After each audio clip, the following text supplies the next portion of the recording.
पढ़ा है, क्या क्या पढ़ा चुके हैं? पलासी का युद्ध। हाँ। क्या पढ़ा है?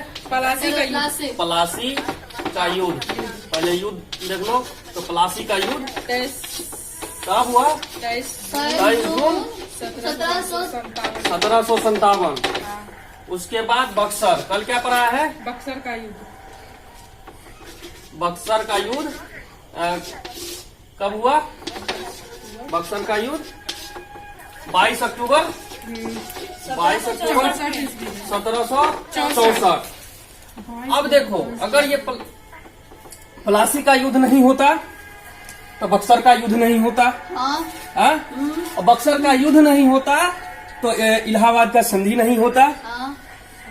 अब क्या होता है, जब पलासी का युद्ध हो जाता है, बक्सर का युद्ध, तब रॉबर्ट क्लाइव क्या होता है, चला जाता है। कहाँ? ब्रिटिश अपना लौट जाता है। उसके बाद पुनः उसको भेजता है कहाँ?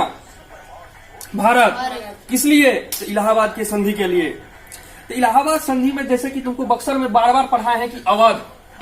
क्या पढ़ा है? अवध। लेकिन अवध पढ़ाए हैं, लेकिन अवध जानती हो कहाँ है? अवध के बारे में तो नहीं पता। ये अवध जो है ये कौन है? अभी ये अवध कहाँ है? यूपी में। कहाँ है? यूपी में, उत्तर प्रदेश में। ये अवध। ये अवध का पुराना नाम अगर कह दे तो उस टाइम क्या था? कौशल राज, जो अभी सुनती होगी रामायण में। कौशल नरेश सुनती है ना, राजा राम। तो ये कौशल जो हो गया, नहीं कौशल, और इसकी राजधानी क्या था? अयोध्या।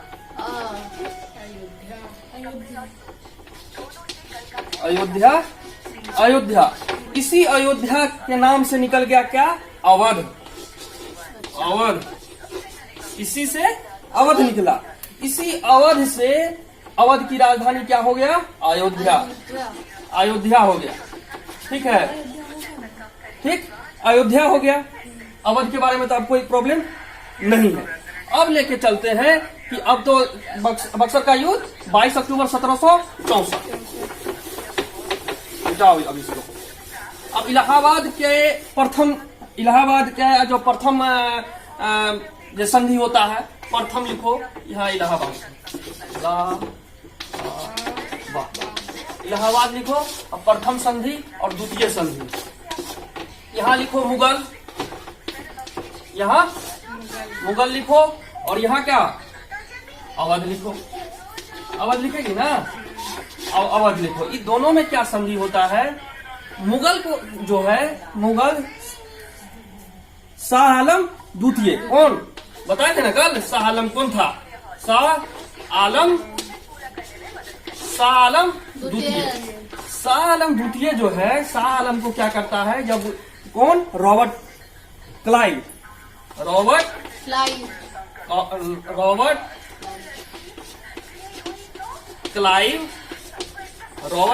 क्या करता है? 26 लाख सालियाना बांध देता है टैक्स के रूप में, कि तुमको अब किसको? अंग्रेज को देना है। किसको? रॉबर्ट क्लाइव को देना है।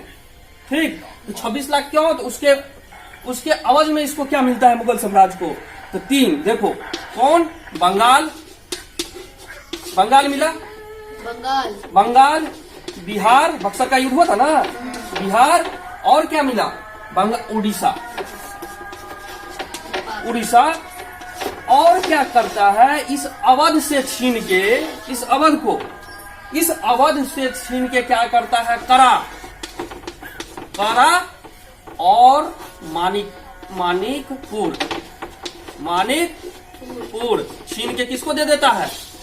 मुगल शासक शाह आलम द्वितीय को। अब शाह आलम के बारे में कोई दिक्कत नहीं। अब अवध के बारे में सोचो। अवध, अब इसको तो दूसरा संधि जैसे होता है, दूसरा संधि किसके बीच? अवध के बीच।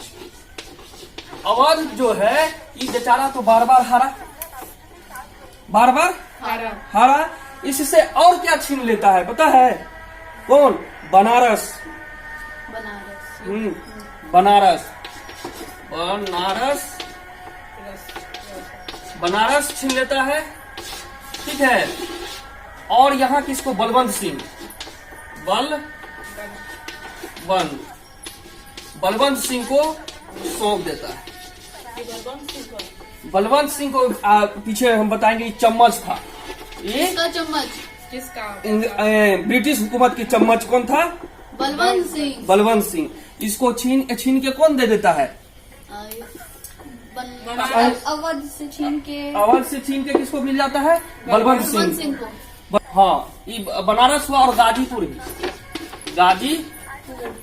गाजीपुर भी, 2 जगह।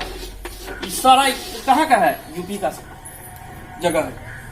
कौन कौन?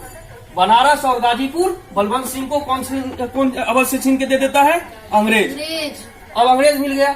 अवध का जो सेना था,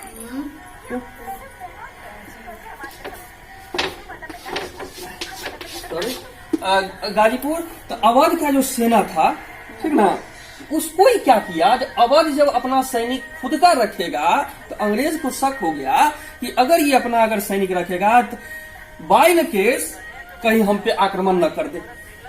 तब क्या करता है, अवध का जो सेना होता है, अवध का बेचारे अवध की सेना, इसका सेना कम कर देता है, ठीक, अवध का सेना कम कर देते हैं। और अंग्रेज जो है, अंग्रेज अपना सेना, इसमें अंग्रेजी हुकूमत इसमें अपना सेना की भर्ती कर देता है, ठीक। इसका तो कम कर दिया इसका, लेकिन इस पे जो सैनिक पे जो खर्च होगा, इस सैनिक पर जो खर्च होगा वो कौन देगा? अवध। कौन अवध? कौन था? उसका नाम क्या था? सुजाउद्दौला नहीं बताए थे? सुजाउद्दौला।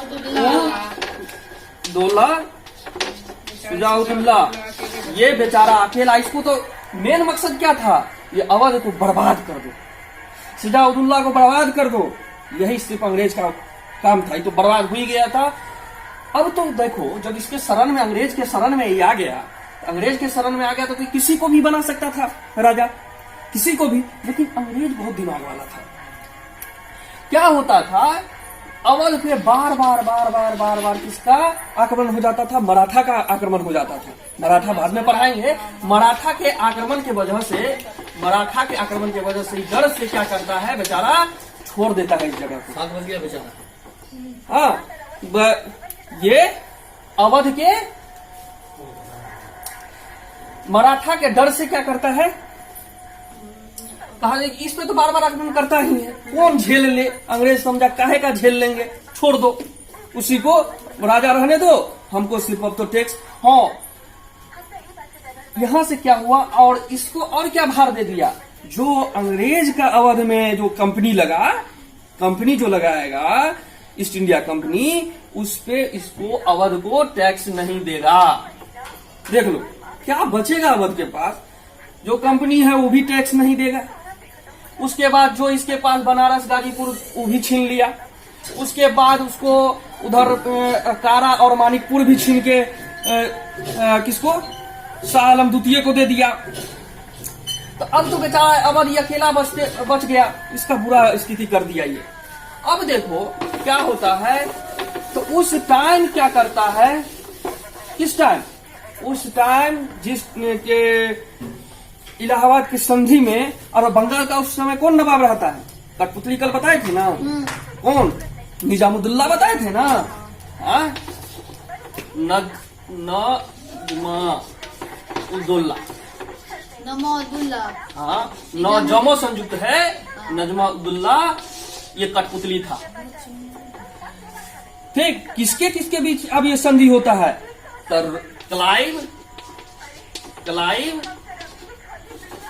क्लाइव और यहाँ क्या होता है, यहाँ शाह आलम